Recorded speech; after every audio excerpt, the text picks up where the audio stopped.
Panoor bomb സ്ഫോടനത്തിൽ CBI അന്വേഷണം ആവശ്യപ്പെട്ട KPCC acting president MM Hassan തെരഞ്ഞെടുപ്പ് കമ്മീഷണർക്ക് പരാതി നൽകി. സംഭവം മുഖ്യമന്ത്രി വളരെ ലാഘവത്തോടെയാണ് വിഷയത്തെ കൈകാര്യം ചെയ്യുന്നതെന്നും ഹസൻ കുറ്റപ്പെടുത്തി. പാനൂർ ബോംബ് സ്ഫോടനം ഈ തെരഞ്ഞെടുപ്പിൽ ജനവിധി അട്ടിമറിക്കാൻ ആസൂത്രിതമായി CPMന്റെ ഉന്നത നേതാക്കളുടെ അറിവും അംഗീകാരത്തോടും കൂടിയാണ് പാനൂരിൽ ബോംബ് നിർമ്മാണം നടത്തിയത്.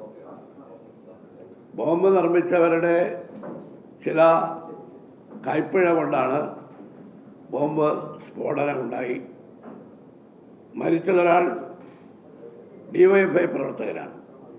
കേസിൽ ഉൾപ്പെട്ടിട്ടുള്ള മുഴുവൻ ആളുകളും പരിക്കേറ്റവർ DYFI പ്രവർത്തകരാണ്. 10-24 പ്രതികളുണ്ടെന്നാണ് ഞാൻ മനസ്സിലാക്കുന്നത്. ഇവരെല്ലാം DYFIക്കാരാണ്.